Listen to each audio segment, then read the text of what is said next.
dia, igreja, graça e paz. Se puderem abrir a palavra em Lucas 24, 13. Ei.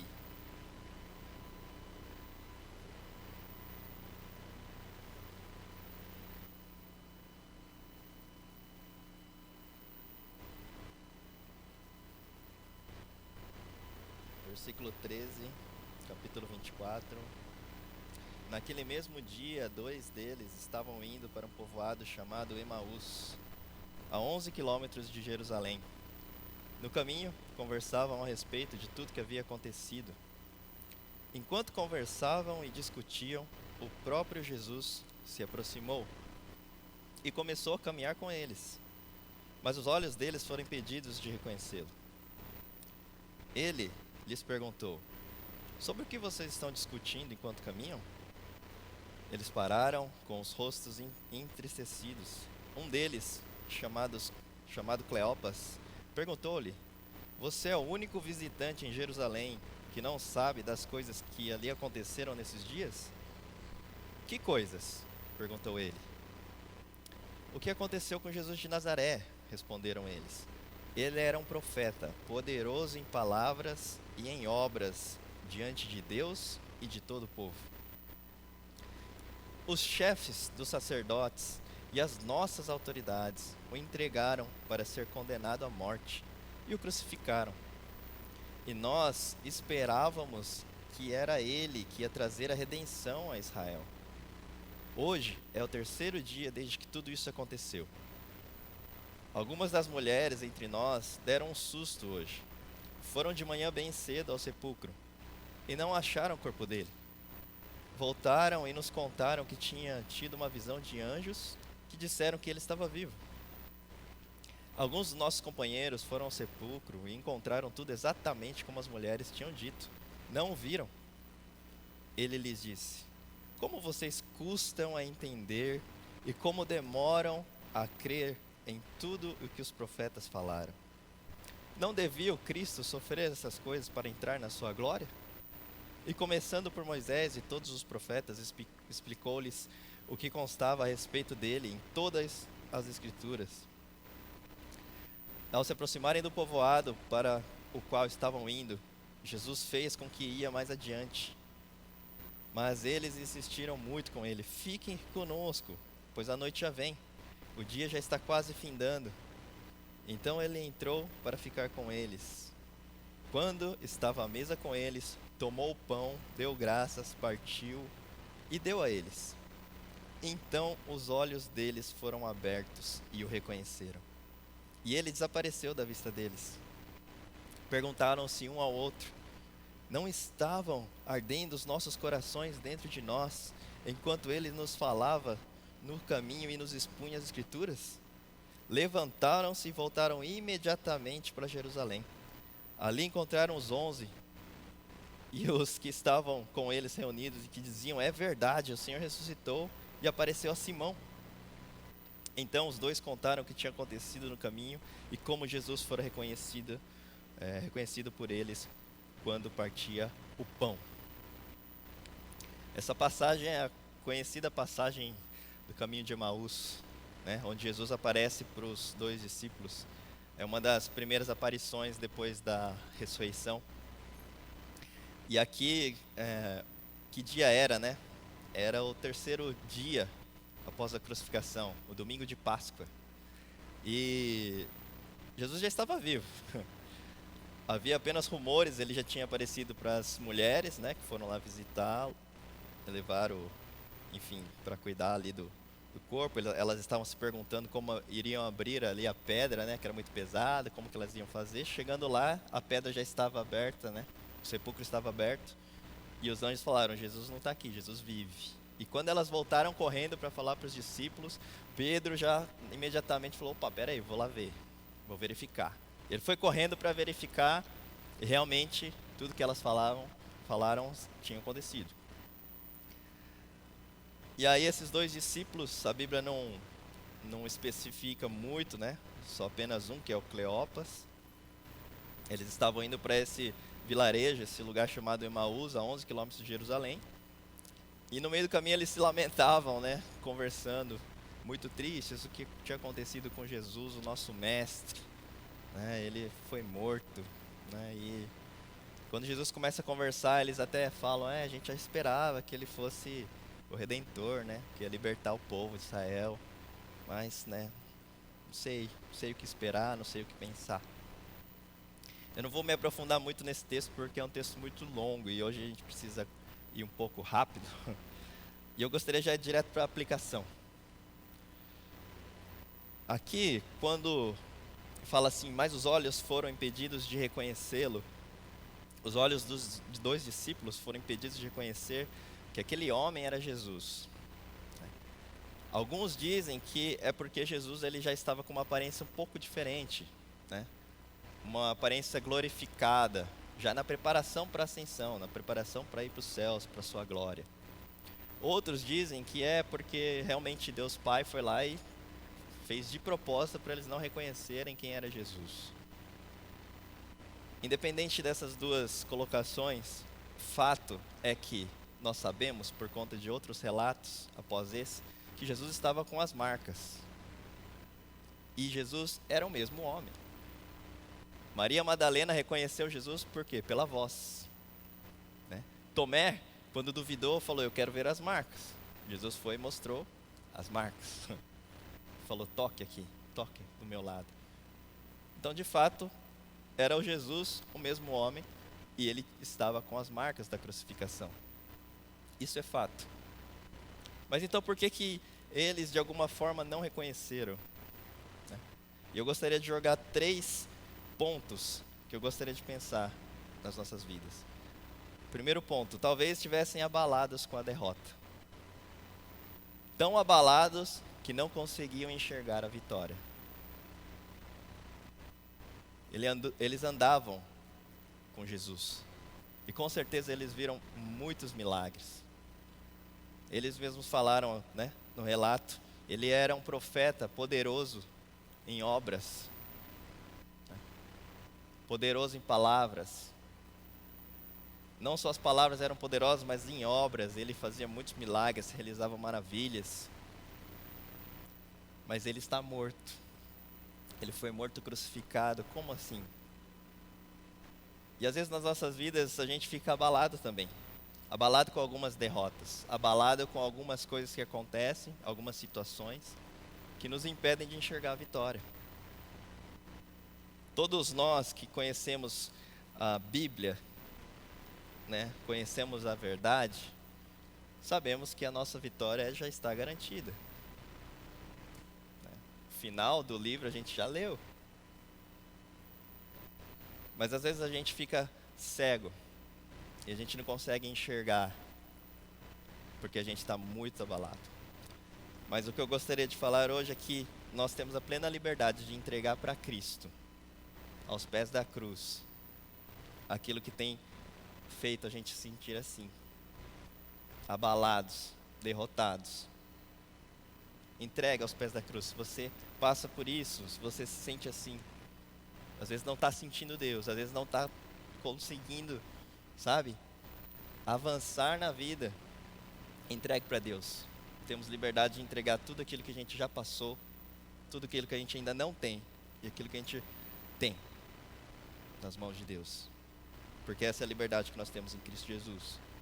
Segundo ponto, talvez eles estivessem tão ocupados em entender e explicar o que havia acontecido, que não conseguiam desfrutar da presença de Jesus. Por quê? Talvez não tinham condições emocionais para isso.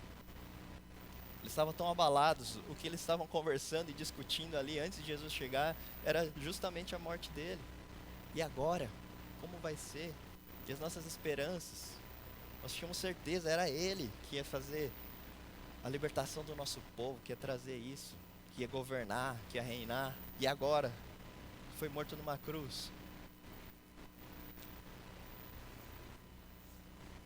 E naquele momento eles estavam tão chocados que eles não conseguiam enxergar e entender com os olhos da fé que Jesus estava vivo diante deles.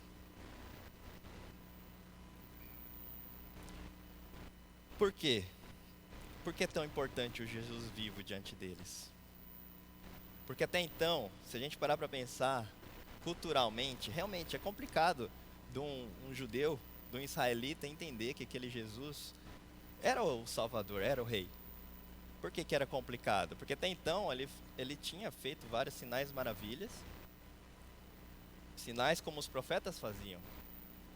E aí eles tinham aquela dúvida, tá, mas as profecias que a gente escutava lá nas Escrituras, desde o Antigo Testamento, lá desde o comecinho, desde Gênesis até agora, será que é isso mesmo? Como vai acontecer? Eles sabiam que tinha as profecias, mas como iria acontecer, ninguém sabia. Só Deus sabia. Só Jesus sabia. E aí então, o que Jesus começa a conversar com eles? Ele justamente começa a expor as Escrituras. Ele começa a falar lá desde o começo, desde os profetas, desde Moisés.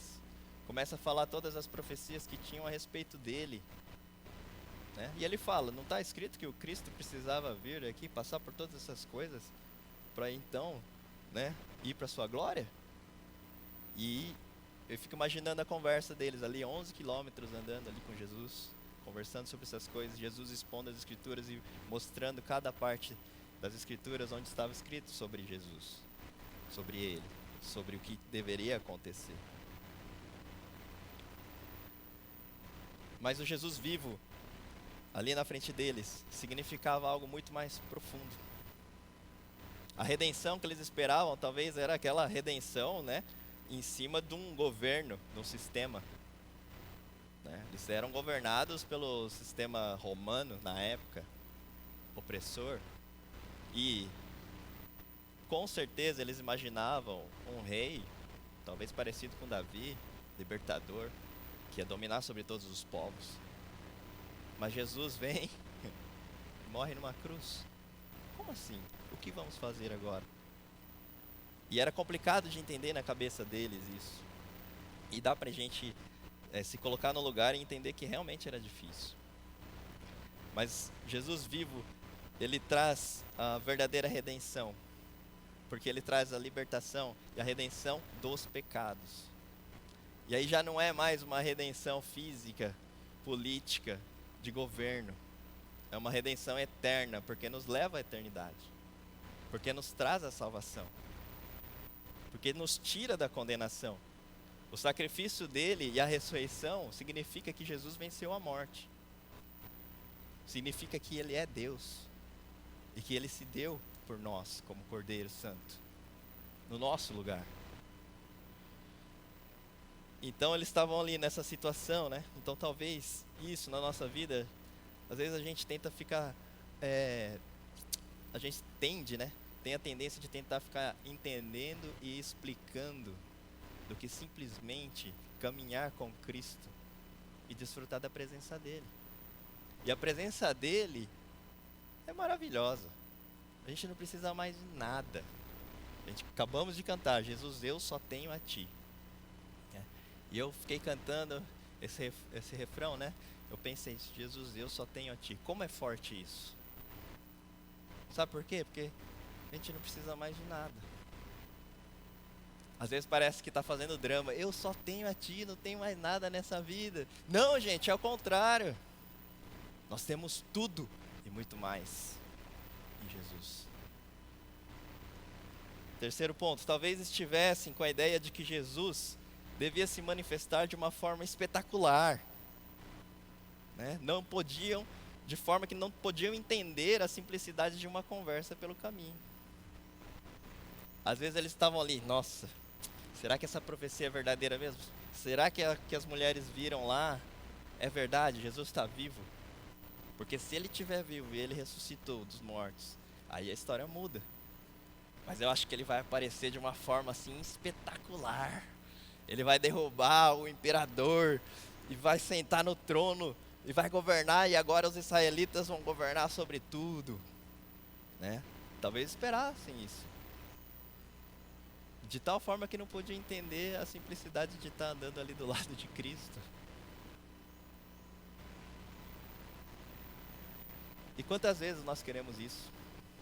Quantas vezes nós queremos manifestações espetaculares de Deus?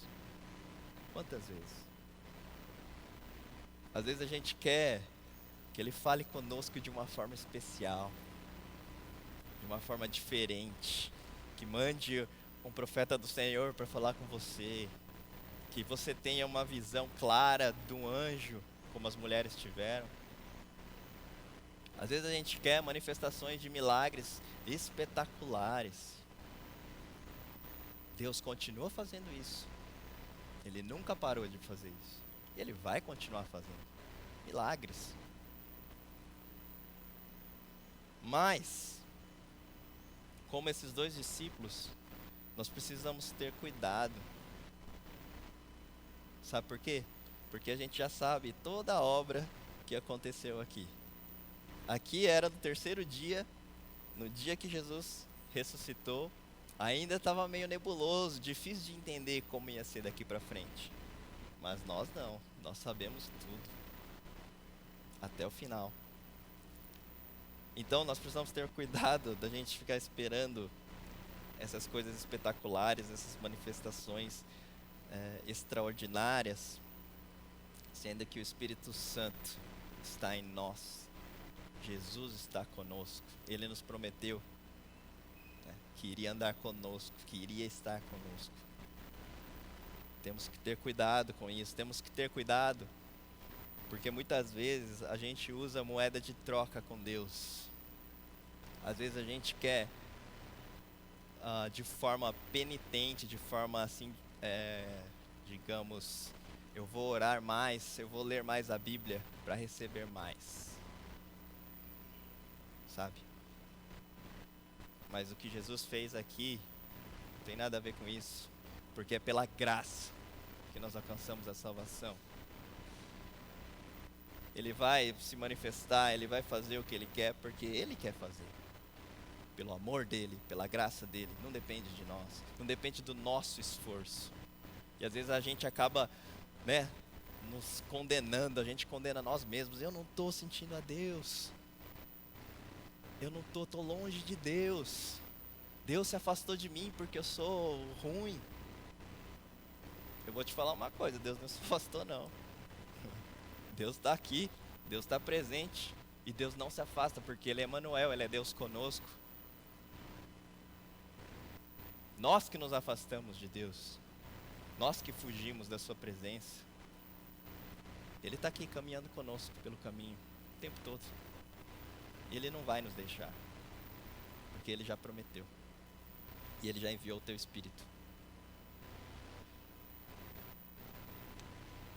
Então, para concluir, naquele momento Jesus, Ele, né? Eu vou seguir pelo caminho. E aí os dois discípulos, não, já está ficando escuro. Vem comer conosco, vem para nossa casa. Não vai não, fica conosco. E eles convencem Jesus de ficar, Jesus fica. E ali na mesa, quando ele faz aquele gesto tradicional do partir o pão, o mesmo gesto que ele fez na ceia, recentemente, o mesmo gesto que ele fazia quando ele ia multiplicar os pães para a multidão, era um gesto tradicional para os israelitas. Ele parte o pão ali na mesa. E aí os olhos dos discípulos se abrem. Eles reconhecem que era Jesus. Imagina o espanto. Imagina você nessa situação. Jesus, era Jesus. Ele estava andando o tempo todo com a gente. Ele está vivo. Imagina você nessa situação. E aí, imediatamente Jesus ele desaparece, né? Ele some. Um olha para o outro, seu coração não estava ardendo. Quando ele estava falando, expondo as escrituras para nós, o outro, era Jesus. O que a gente vai fazer? A Bíblia fala o quê? Imediatamente eles saem e vão de volta para Jerusalém, mais 11 quilômetros. Imagina, correr para os discípulos para contar o que havia acontecido. Olha que maravilha.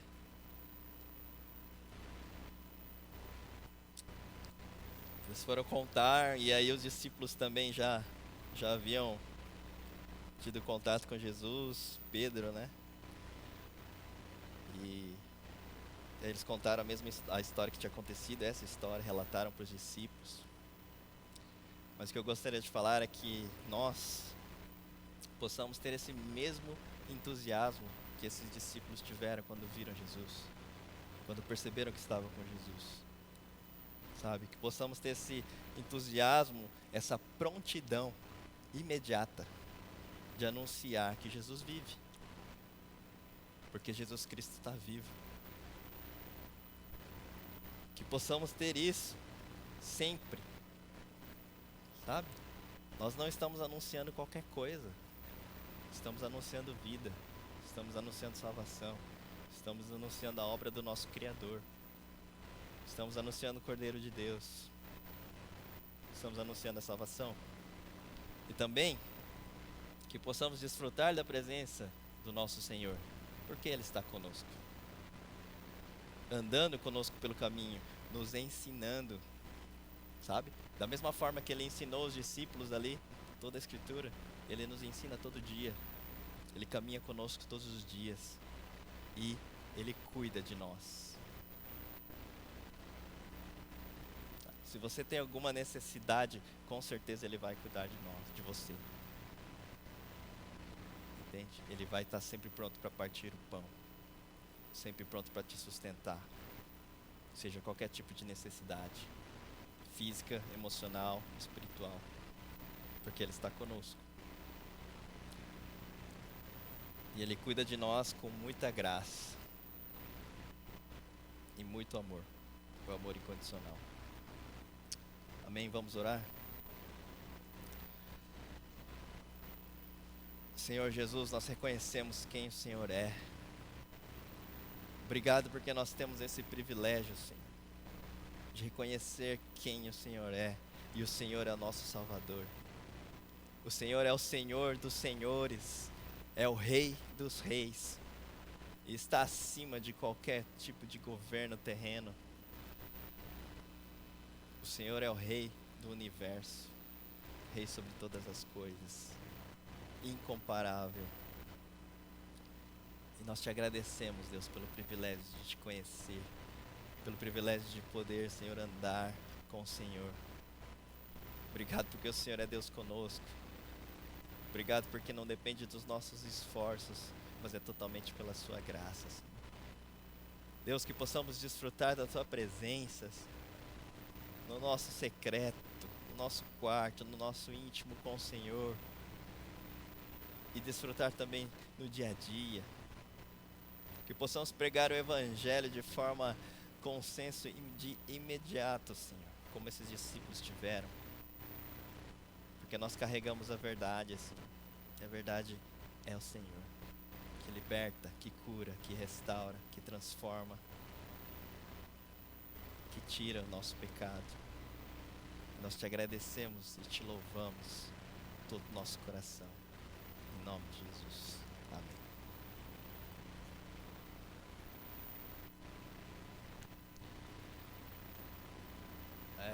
Vamos encerrar já, né? Então acho que nem vamos.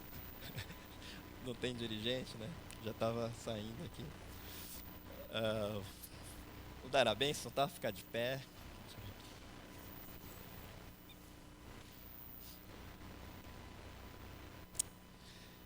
Que a graça do nosso Senhor Jesus Cristo, o amor eterno de Deus Pai, a consolação, a comunhão e a unção do Espírito Santo esteja conosco e com todo o povo de Deus, hoje e para sempre. Amém.